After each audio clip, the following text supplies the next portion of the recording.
Shalom and welcome again to Secrets of Meaning, the podcast TV arm of Jewish Sacred Aging. I'm your host, Rabbi Richard Address. We thank you very, very much for joining us. We invite you to visit the website, jewishsacredaging.com, as well as the Jewish Sacred Aging Facebook page. We want to welcome very, very much, and we thank you for joining us today, Rabbi Gary Glickstein, who is the co-executive vice president of NAORRR, the National Association of Retired Reformed Rabbis, and Rabbi Emeritus at Congregation Beth Shalom in Miami Beach, Florida. And we are taping this in the middle of November. Rabbi Glickstein just off an airplane from a mission to Israel. I hope not too jet lagged, Gary. We'll find out, won't we? Yeah, I guess so. It's always going from Israel back.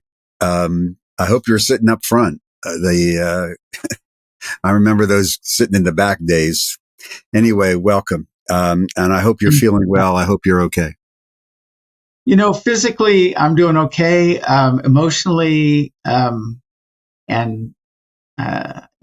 was very, very powerful and very draining.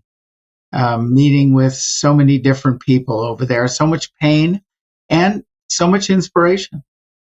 Well, I know we want to talk about NAORRR, especially with the convention coming up and the whole changing nature of what it means to be retired, a word which I'm not necessarily in favor of. But let me just take some time let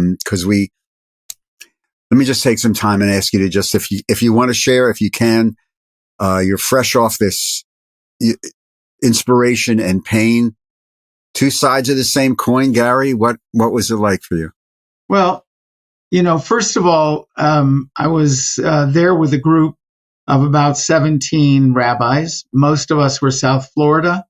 One was from New Jersey and one was from Buenos Aires. And then after we finished on Thursday, I stayed on for Shabbat and I joined the Central Conference of American Rabbis leadership group headed by our president, Erica Ash, and our CEO, Hera Person. So I was actually there for an entire week on two different missions. I think my sense is a lot of people in Israel have enormous pain that they're carrying. We met with families of hostages. We met with individuals that had loved ones who were killed on October 7th. We met in hospital with a soldier who was shot and wounded and is recovering, and another who lost his leg. We met with Israeli families that have been displaced and are now living in hotel rooms with their entire family, and trying to deal with this kind of upheaval in their life. But the overwhelming feeling that I had, other than all the tears we shed together, and there was more crying on this trip than I've ever had on any trip. One of my companions said that part was unbearable. Really was just so hard and heart-wrenching to be in the presence. But also, these people are so resilient. Our Israeli brothers and sisters are incredible. The impression we get when we're there, and everything I've read about, is that the government did not function. It's only beginning to function now after about 6 weeks or more. And even then, it's not functioning very well. But from day one, average Israelis, from high tech to cab drivers to housewives to children, everyone immediately went to work doing for other people. The army, regrouped and it went to work. And the army seems to be running the war, not the government. And the people are running the country. The people are feeding each other. The people are clothing each other. They're housing each other. They are figuring it out. They're building schools. They're entertaining kids every day. They're going down and picking produce in the South. Everything that's going on, most of it is voluntarism. Right. And it's voluntary voluntarism. They had to form the kind of structure. The group that was leading the protests, it's called Brothers in Arms. These were military people that for 40 weeks were organizing the protests all around the country. That same day, October 7th, they turned on a dime and they became brothers and sisters for Israel, Achim v'Achayot liYisrael, and they put all of their organizational skills together and they began organizing. And they are in the heart of this organization, along with hundreds of other NGOs. So, there's so much to talk about, and we've been honored to have some people who are working seriously in the community on these last couple of weeks on the Seekers of Meaning. And I know the convention that's coming up, and we're going to get to that in a second, is going to have a significant chunk devoted to the war and devoted to just what's being processed as a result of this. Talk to me about the NAORRR convention that's coming up next month in Florida. Right. It's in Boca Raton. It's the first week of January, the 4th through the 8th. We did reconfigure a number of the programs. Our Shabbat morning service is all about Israel and prayers for Israel, for the hostages. Hopefully there won't be any hostages in January, but we don't know. Prayers for healing, prayers for hopes for peace. And then we also redid the Friday morning tefillah in order to allow kind of small groups of our rabbis to sit around and talk about how they're feeling about it and what they've been going through. So they have a way face to face to process it. We have one of our colleagues who lives in Israel, Stanley Ringler, who's coming over to do a workshop and talking about what he did while he was there. We have Eric Yaffe, who is one of our most illustrious leaders who led the UAHC, now the URJ, for a number of years, but also who has an expertise in Israel and politics in Israel and writes on a regular basis in Times of Israel and elsewhere. Eric's going to give the Devar, the sermon on Shabbat morning. And so there are a couple of other workshops as well in Israel. But at the same time, we're also focusing on what it means to be a retired rabbi. Because one of the problems that we feel deeply, and no matter who I talk to who's retired, is most of us don't have a forum to say things we want to say right now. Because, as rabbis, we had a pulpit. We had all kinds of ways to communicate with our members, the people we worked with.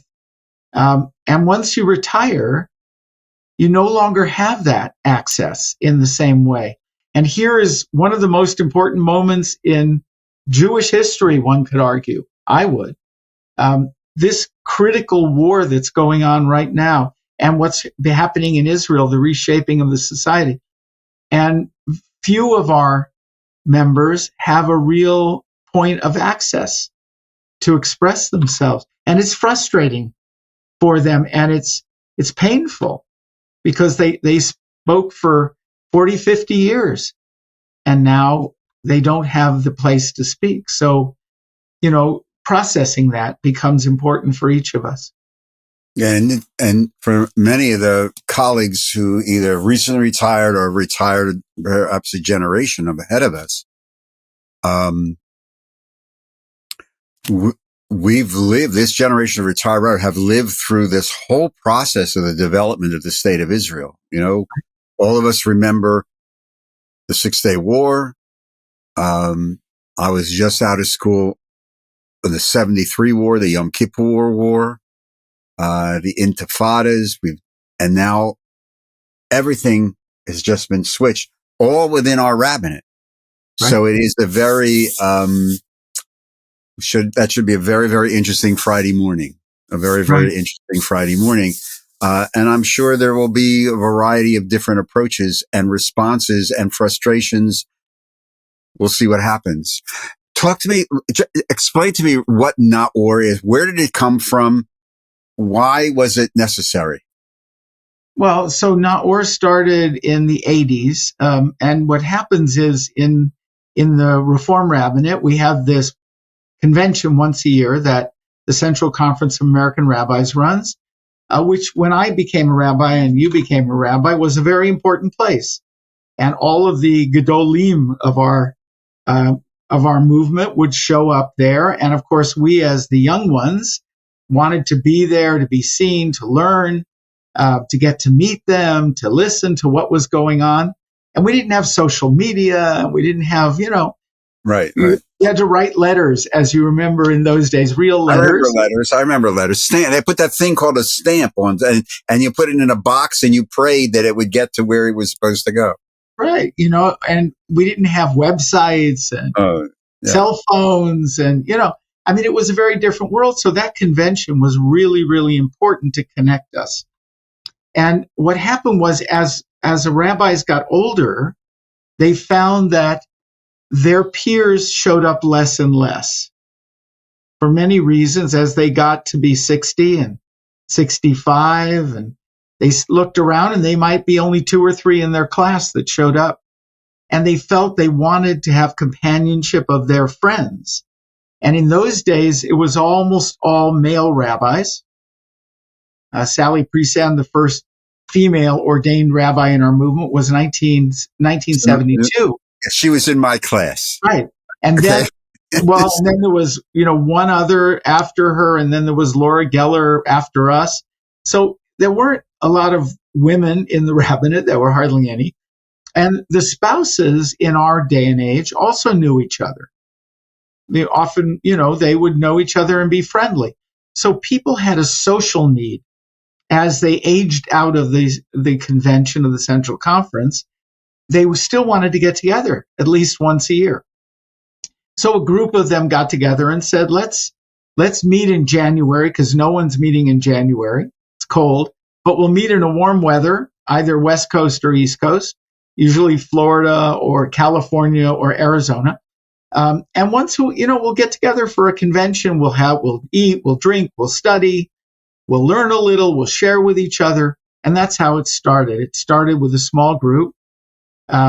Eventually, as more and more rabbis lived longer and retired with some means in order to be able to travel, it became a very important place to be with friends and to learn. We didn't have Hartman, we didn't have Hadar, we didn't have, all of the opportunities now to learn online.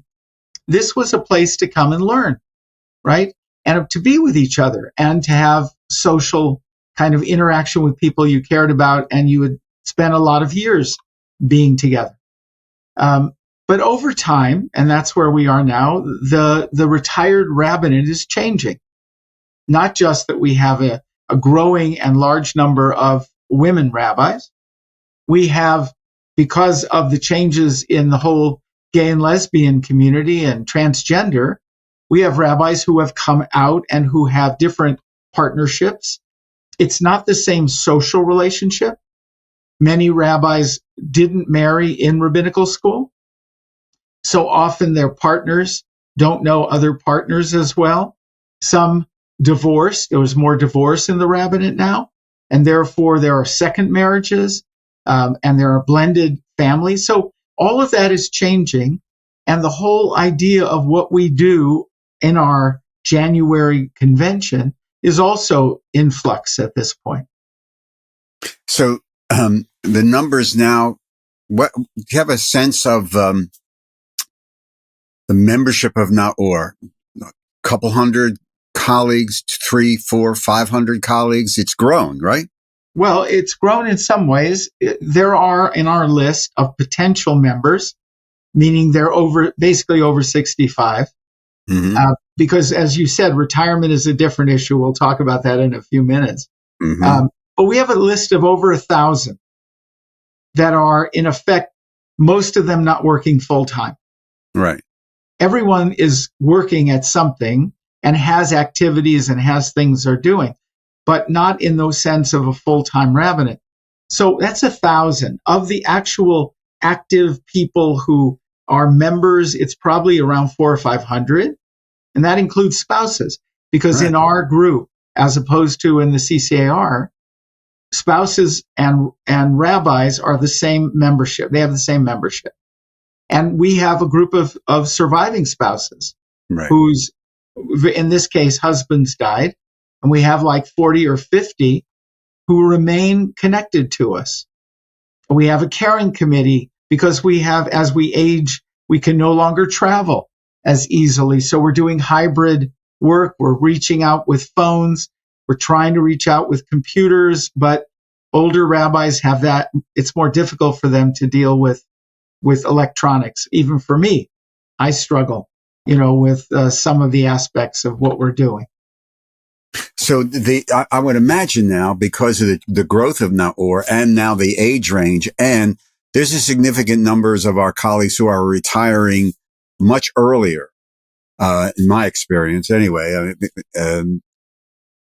We have this range, correct me if I'm wrong, of, let's say, a newly or retired, quote unquote, retired rabbi at 65, 64, 66, and somebody who's been around a little bit longer, who's coming to NAORRR, who's in there, who's 84, 85, 86, and maybe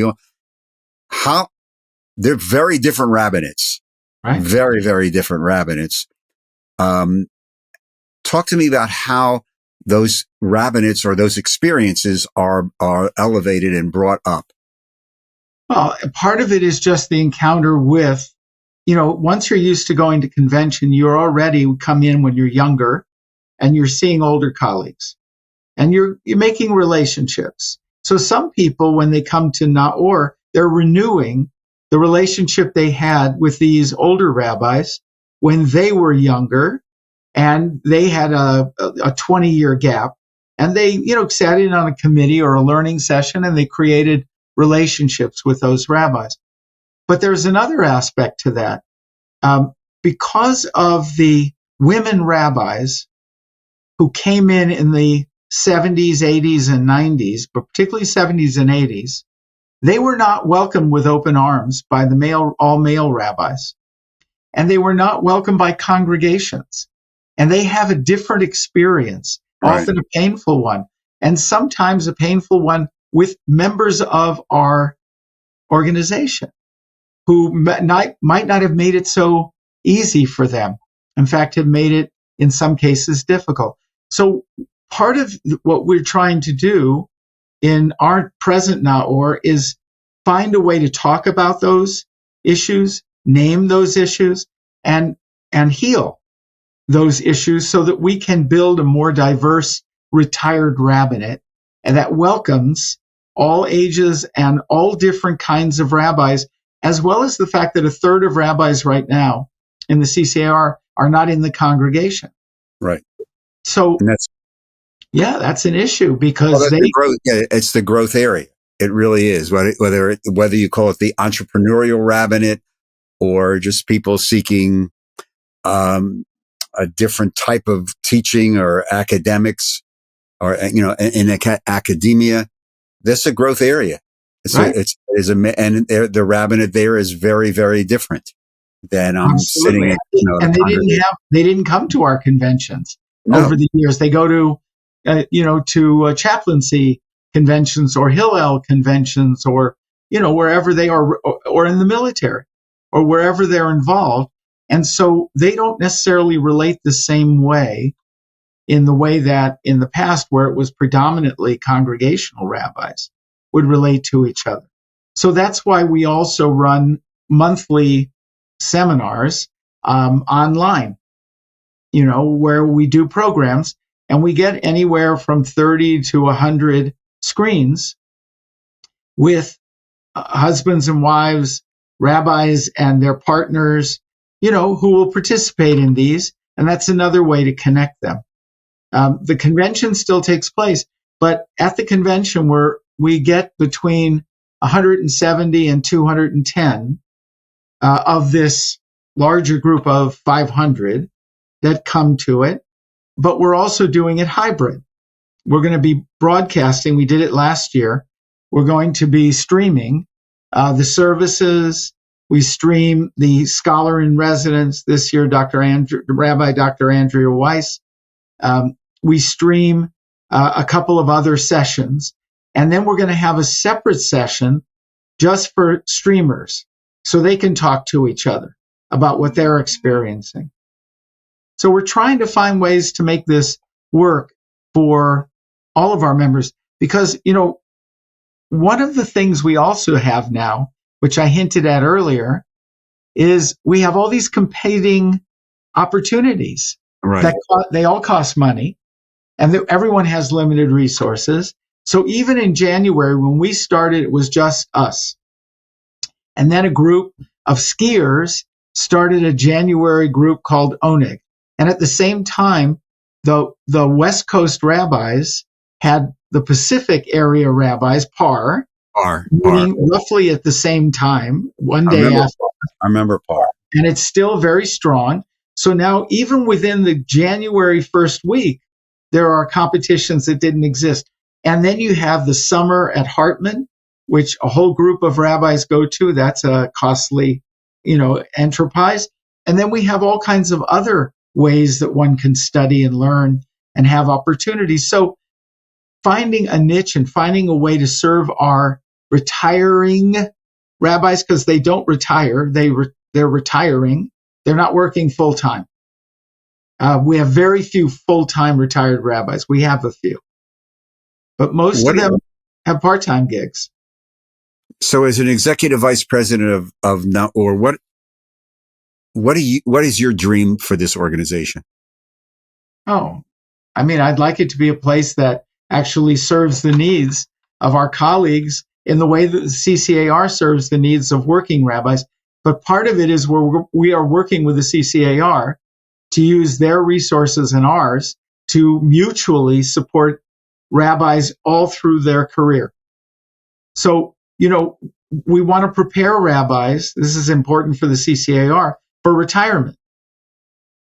We want to prepare rabbis who are being succeeded after a long rabbinate and prepare both the new rabbi and the retiring rabbi, because there are so many psychological issues that go on between them, and often there are conflicts. We feel we can address that in advance. Yes. Listen, I remember from my days as a regional director, having been called it. It's sometimes tough to let go. Yes, it is. And, if let's say you formally leave your congregational rabbinate on June the 30th, and you wake up on July 1st and the phone doesn't ring all the time. Right. It's who am I? And, so this is very, very important, on a variety of levels. Once again, if somebody wanted to just find out more about NAORRR, or maybe really, there's a website. What's the website? So the website, which we're working on, but it does exist, and it's called NAORRR.com. It's pretty simple. NAORRR. You got to have 3 R's. If you put 2 R's, you're not going to get there. And that's the easy way. If someone is a retired rabbi and hasn't been involved, they can go on there. We publish 2 kind of informative pieces a year called Orla NAORRR, and they are on the website. And the newest one is it says Current Orla NAORRR. If they want to know about the convention or about our organization, they can click on that. The convention registration is on pages 8 and 9. Membership is on page 10. There are articles by our president, by our vice presidents, by Joni and me, because my wife is my co-executive vice president. Right. We do it together. It's a tradition that was started right at the beginning, and we continue it. So before we run out of time, let me return to where we began. We have this cadre of NAORRR, many of whom have great passion for the state of Israel. Many who studied for their first year at the seminary in Israel.